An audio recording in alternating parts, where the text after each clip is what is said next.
কি গো গিন্নি, এটা কিসের ফর্দ? কোনো অনুষ্ঠান হবে নাকি? বিয়ে হবে গো। বিয়ে? কার বিয়ে? ভগবান শিবের সাথে দেবী পার্বতীর বিয়ে। তা মনে আছে, কিন্তু এই ফর্দটা কি জন্য গিন্নি? আমি শিবরাত্রির দিন বিকেলে বাবার মাথায় দুধ ঢালতে যাব, তাই তোমাকে আগে থেকে লিখে দিলাম কি কি লাগবে। সব আগে আগে নিয়ে আসবে। হ্যাঁ, দেখি কি লেখা আছে।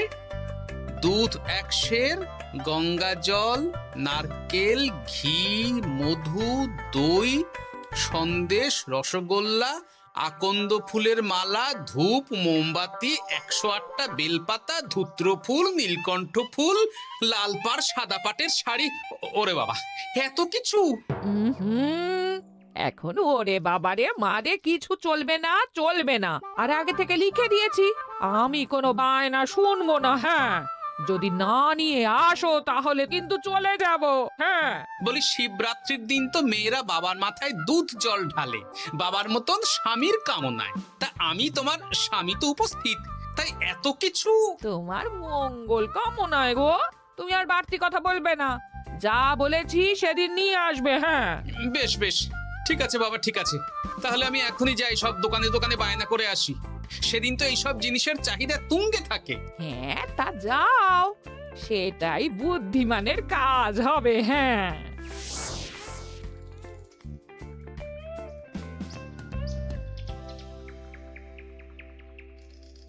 আরে এই তো পুটির বাবা, সকালে রাজসভায় গিয়েছিলে কিন্তু তেমন কোনো কথা হলো না। হ্যাঁ গোপাল দাদা, এখন কি যে করি। ঠিক আছে ঠিক আছে, আমি দেখছি কি ব্যবস্থা করা যায়, বুঝলে। ঠিক আছে গোপাল দাদা, একটু দেখো, বুঝতেই তো পারছো অভাবের সংসার। হ্যাঁ হ্যাঁ, কোনো চিন্তা করো না।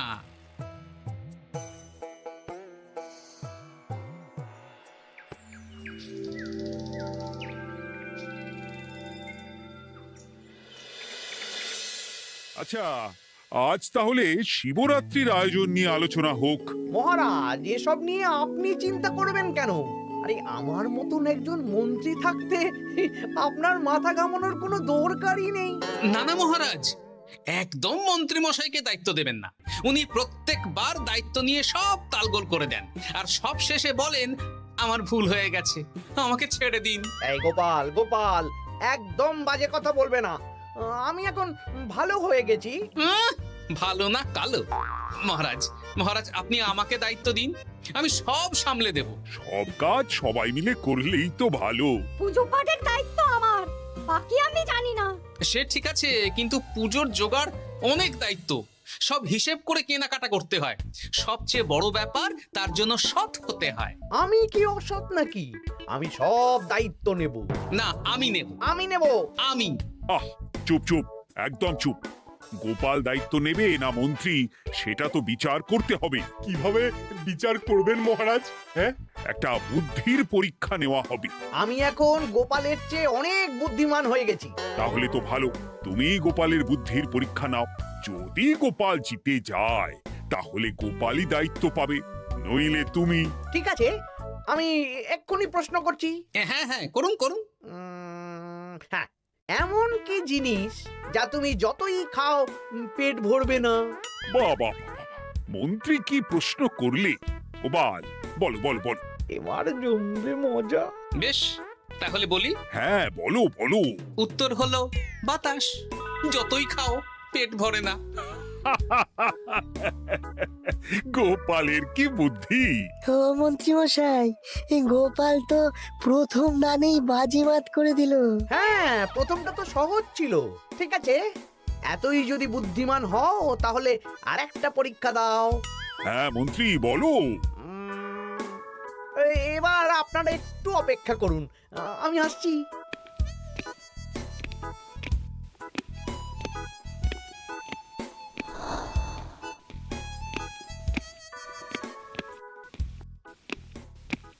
এই তো মন্ত্রী এসে গেছে, আবার হাতে একটা খাঁচা।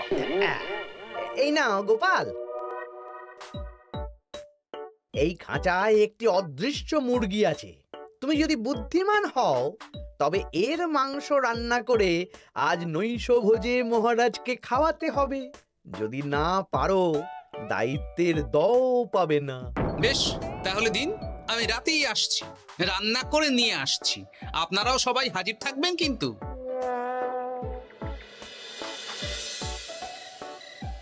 এই সেরেছে, গোপাল যে এখনো এলো না।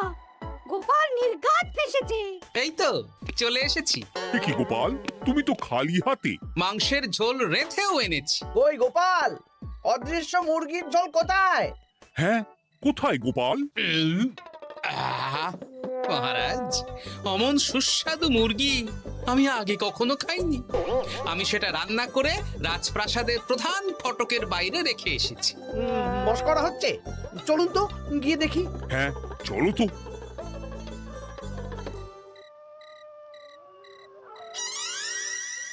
এ কি, এখানে তো কিছুই নেই, আমি তো দেখতে পাচ্ছি না।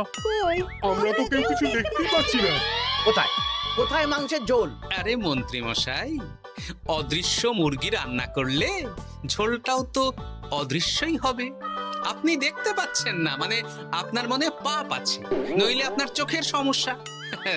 মহারাজ তো ঠিকই দেখতে পাচ্ছেন, তাই না মহারাজ? এই রে, গোপাল তো মোক্ষম জবাব দিয়েছে। হ্যাঁ হ্যাঁ, চমৎকার ঘ্রাণ বেরোচ্ছে। মন্ত্রী, তুমি দেখতে পাচ্ছ না কেন? ইয়ে না মানে ঠিক আছে ঠিক আছে, পাচ্ছি, দেখতে পাচ্ছি। একটু ঝাপসা লাগছে, মনে হয় চোখ দেখাতে হবে। তার মানে গোপাল তো মন্ত্রী মশাইকে পর দুবার হারালো। আর একটা সুযোগ দিন মহারাজ, শেষ সুযোগ। বেশ, দিলাম। গোপালের কিন্তু বিশাল বুদ্ধি। মন্ত্রী, দেখো তো তুমি পারো কিনা, আর এটাই শেষ সুযোগ। মহারাজ, গোপাল যদি এতই বুদ্ধিমান হয়, তবে ও কি বলতে পারবে কাল ভোরে আমার মনে প্রথম কোন চিন্তাটা আসবে? এটা তো খুবই সহজ কথা। কাল ভোরে আপনার মনে প্রথম চিন্তা আসবে মহারাজ যেন দীর্ঘজীবী হন এবং রাজ্যের উন্নতি হোক। এই সেরেছে, এবার তো মহা ফাপড়ে পড়লাম। আমি যদি বলি না, এটা আমার চিন্তা ছিল না, তবে মহারাজের কাছে গর্দান যাবে। আর যদি বলি হ্যাঁ, তবে গোপালের বুদ্ধির কাছে আমাকে হার মানতে হবে। কি মন্ত্রী, বলো। হ্যাঁ, ঠিক বলেছ গোপাল, এটাই আমার চিন্তা ছিল। সাবাস গোপাল, সাবাস, কি তীক্ষ্ণ বুদ্ধি। তাহলে এই বুদ্ধির পরীক্ষায় বিজয়ী হলো গোপাল। জয় গোপালের জয়। তাহলে শিবরাত্রির পুজোর আয়োজনের দায়িত্ব এবার গোপালের। আমার আর কোনো চিন্তা রইল না। মহারাজ, গোপাল তো সব দায়িত্বই পেল, আমাকেও কিছু একটা দায়িত্ব দিন। আমিও একটা ঈশ্বরের সেবা করার সুযোগ চাই। আহ, তুমি তো হেরে গেলে। তাতে কি, ভালো কাজ করতে চাইছি, একটু সুযোগ দিন মহারাজ। বেশ, তাহলে তুমি গ্রামবাসীদের ভোগ প্রসাদ খাওয়ানোর দায়িত্বটা নাও। ধন্যবাদ মহারাজ। হ্যাঁ মন্ত্রী, মিলেমিশে কাজ করো, কিন্তু ঝামেলা করো না। না না, আমি সুষ্ঠুভাবে পালন করব। ঠিক আছে মন্ত্রী মশাই, তাহলে ওইটুকুই করুক, কিন্তু আমার কাজে কোনো বাধা দিতে আসবেন না। না না না, তোমার কাজে কোনো বাধা আসবে না। আমি ভোগ প্রসাদ বিতরণ, খাওয়া দাওয়া, এই সব ব্যাপারটা দেখব।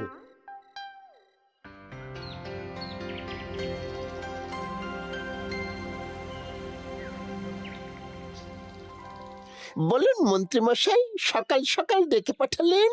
শোন বটাঘটা, এবারে শিবরাত্রি উপলক্ষে যে ভোগ প্রসাদ জনগণের উদ্দেশ্যে বিতরণ হবে, তার পুরো দায়িত্বই আমার। তাতে কি, মহারাজ আয়োজন করেন আর সব রাজ্যবাসী বিনামূল্যে খেয়ে যান।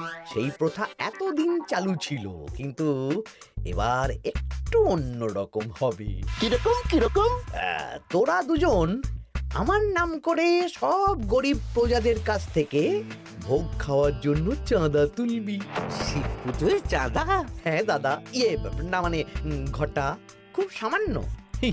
বাড়ি আর দোকানগুলোয় যাবি আর মাথা পিছু 1 আনা করে তুলবি, কেমন? বেশ, তারপর বলবি ঢালাও খাওয়ানো হবে, এলাহি আয়োজন। আচ্ছা ঠিক আছে। তবে ভুল করেও কোনো রাজসভাসদদের বাড়ি থেকে বা মান্যিগণ্যি লোকের বাড়ি থেকে এই চাঁদা তুলিস না যেন। না না, বুঝতে পেরেছি, তুলবো না। বলবি সারা রাত পুজো হবে, পরের দিন সকালে হবে প্রসাদ বিতরণ। কেমন?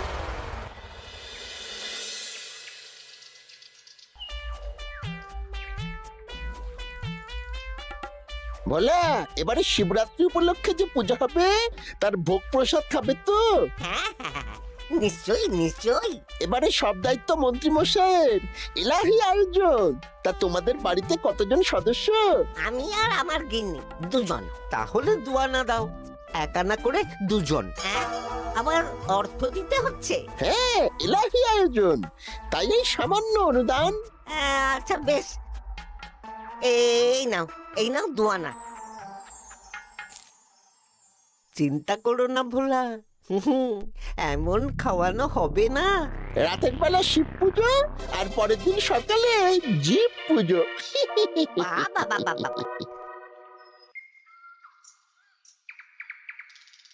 সব দোকানে দোকানে আমি যাচ্ছি, আর তুই লোকজনের বাড়ি বাড়ি যা। বেশ। রে, কত হলো? অনেক হয়েছে মন্ত্রী মশাই, এই দেখুন। বাবা বাবা বাবা, এক আনা করে নিয়েই তো থলে ভরে গেছে। হ্যাঁ, এবার হবে মাছের তেলে মাছ ভাজা। মহারাজও ভোগের আয়োজনের জন্য আজকে মোহর দিয়ে দিয়েছেন। তার মানে তো আপনার মুনাফাই মুনাফা, লাভই লাভ। আমাদেরকেও কিছু দিন। দেব দেব, এখনো কাজ বাকি আছে।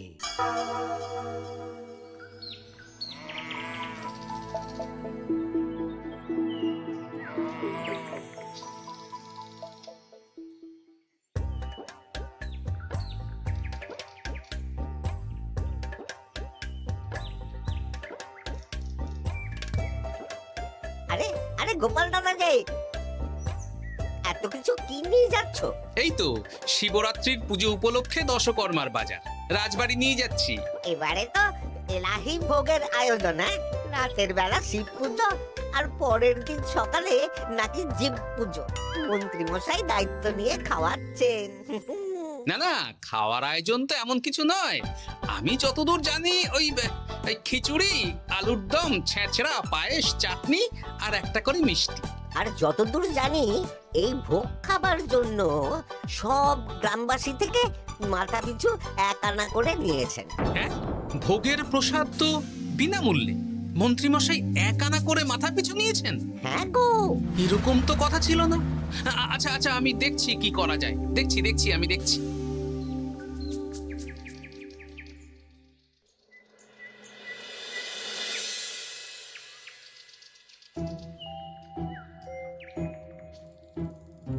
ভায়া, বলছি তোমার কাছে মন্ত্রীমশাই এসেছিলেন? হ্যাঁ, চালের বায়না করে গেলেন। তা কি চালের বায়না করলেন? খুবই সাধারণ চাল, আমার দোকানে সবচেয়ে কম দামি চাল বলতে পারো। সে চাল তো আমি পুজোর দিন পাঠিয়ে দেব বলেছি। আচ্ছা, কেনাকাটার রসিদপত্র? না না, সেসব হয়নি, শেষে দেব। শোনো, মহারাজের আদেশ, মন্ত্রীমশাই যে চাল বলেছেন তার থেকে 5 গুণ উৎকৃষ্ট মানের চাল দেওয়া চাই। যে চাল রাজা বাদশারাও খুব কম খান, সবচেয়ে দামি চাল। আচ্ছা, আর ডাল? ওটাও 1 নম্বর মানের সোনামুখ দেবে। বেশ। মন্ত্রীমশাই যা যা বায়না দিয়েছেন পরিমাণ এক থাকবে, শুধু জিনিসপত্রের মান বাড়বে। ঠিক আছে? আচ্ছা, ঠিক আছে। আর একথা মন্ত্রীমশাইকে জানানোর দরকার নেই, শুধু মোহরটা ওনার কাছ থেকে আদায় করে নিন। যেদিন খাওয়ানো হবে সেদিন বিকেলে যাবে, মানে শিবরাত্রির পরের দিন বিকেল। বেশ।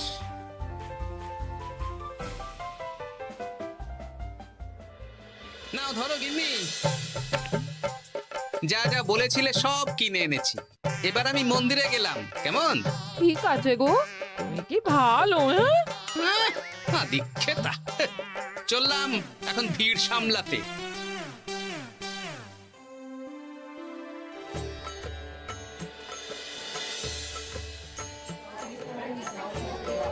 একটু সারিবদ্ধভাবে দাঁড়ান, আপনারও সুযোগ আসবে। বাবা কাউকে ফিরিয়ে দেবে না। দেখো মন্ত্রী, দেখো গোপাল কি সুন্দর ভিড় সামলাচ্ছে। ওকে তো এই জন্যই দায়িত্ব দেওয়া। হ্যাঁ, তাই তো দেখছি। ওম নমঃ শিবায়। হে ভোলানাথ, দেবাদিদেব মহাদেব সকলের কল্যাণ করুন। জয় দেবাদিদেব মহাদেবের জয়। হে ভোলেনাথ মহেশ্বর, মঙ্গল করো বাবা। জয় বাবা ভোলাদেব মহেশ্বরের জয়। তা তোমার শরীর এখন কেমন? এই তো বেশ ভালো আছি। সবই তোমার জন্য। তুমি না সাহায্য করলে ওই ওষুধ আমার পেটেই পড়তো না। না না, আমি তো নিমিত্ত মাত্র, সবই মহাদেবের ইচ্ছে। জয় বাবা মহাদেবের জয়। চলি গো। কাল ভোগ খেতে তাড়াতাড়ি চলে এসো।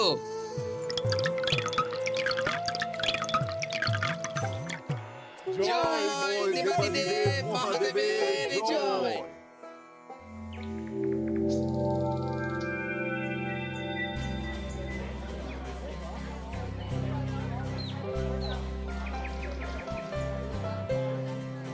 সত্যি মন্ত্রী মশাইয়ের ভোগের প্রসাদ পেয়ে মনটা ভরে গেল। কি সুন্দর রান্না, আর খাবারের গুণমান কি ভালো। তার ওপর রসগোল্লা কত বড় বড়। এত বড় রসগোল্লা খাওয়া তো দূর, বাবার জন্মে চোখেও দেখিনি।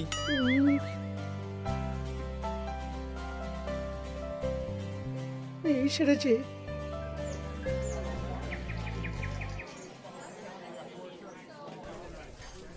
এই যে পাচক ঠাকুর, শোনো। বলুন মন্ত্রী মশাই, আজ আমি খুব খুশি। কেন? আপনি মহান। কেন? মানে আপনি যে চাল পাঠিয়েছেন সে চালে রান্না করা আমার স্বপ্ন ছিল। কি গন্ধ, কি গুণমান, রাজা বাদশাদের চাল বলে কথা। আমি তো খুব সাধারণ মানের চাল দিতে বলেছিলাম, 30 আনা সের মূল্যের চাল। কেন, নবাব বাদশাদের ঘরে এই চালটা থাকে। তাই? কোথা থেকে এলো? কেন, চালের দোকান থেকে এসেছে। মিষ্টিও দারুণ, রসগোল্লা তো নয়, যেন যেন একেবারে বড় বড় রাজভোগ। কি আকার, কি গুণমান, কি স্বাদ। আহা, দেখুন দেখুন দেখুন। বাবা, ভোলা এত বড় রসগোল্লা দিয়েছে। ঠিক আছে, যা হচ্ছে হতে দে। আমি তো চিন্তায় পড়ে গেছি।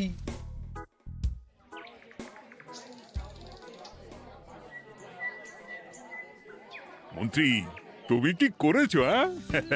তোমার নামে তো সবাই সুখ্যাতি করছে। না না, এই আর কি। আমি যা অর্থ দিয়েছি এই আয়োজনের জন্য তো তার চেয়ে 5 গুণ বেশি মোহর লাগবে, কিন্তু তুমি কি করে করলে? মন্ত্রীমশাই সত্যিই ভালো হয়ে গেছে। দেখো গোপাল, দেখো মন্ত্রী সত্যি বদলে গেছেন। সবই তো জনগণের সেবার জন্য। কে জানে বাবা, কি গড়বড় হয়ে গেল।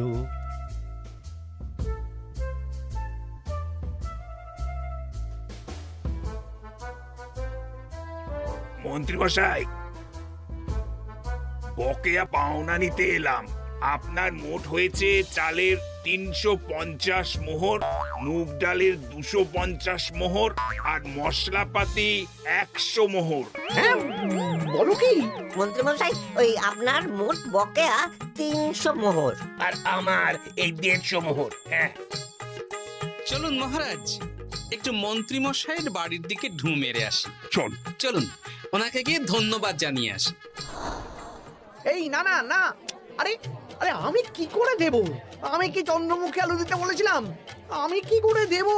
না না, ও আপনাকে দিতেই হবে। হ্যাঁ, কি বলছো মন্ত্রী? তুমি এত ভালো কাজ করেছো, এত বড় মুখ করে সকালে বললে যে সবই জনগণের সেবার জন্য। আরে আমি কিভাবে জানবো যে এত খরচ হয়ে যাবে? কেন মন্ত্রীমশাই, আপনি তো গ্রামবাসীদের থেকে অর্থ নিয়েছেন, মাথা পিছু 1 আনা করে। মানে এই সব তো কথা ছিল না। এই সেরেছে, গোপাল কি করে জেনে গেল? এসব কথা কি আর চাপা থাকে? আর সেই জন্যই তো আপনি ভালো মানের খাবার খাইয়েছেন। সত্যি তো, যে মানের খাবার খাওয়ানো হয়েছে তা কৃষ্ণনগর কেন, আশেপাশের কয়েকটা নগরের লোকও এই জিনিস চোখে দেখেনি, আর তাই তুমি অর্থ আদায় করেছো। না মানে, আমি বুঝতে পারছি না, আমার অনুমতি ছাড়া এগুলো হলো কি করে? মন্ত্রী মশাই, বকেয়া পাওনা দিন, নইলে খারাপ হয়ে যাবে বলে দিচ্ছি। হয়ে গেল, আমি ভিখারি হয়ে গেলাম। অগিন্নি, মোহরের থলেগুলো নিয়ে এসো, গয়নাগাটি নিয়ে এসো। আমাকে পথে বসিয়ে দিল। কে কে আমার এত বড় সর্বনাশ করলো? আমি মন্ত্রী মশাই, আমি। আপনি যখন চাঁদা তুলে ভালো খাওয়াতে চাইছেন, তাই সবচেয়ে ভালো খাওয়ানোর ব্যবস্থা করে দিলাম, তাও আবার আপনার ঘাড় ভেঙে। আমার সর্বনাশ হয়ে গেল।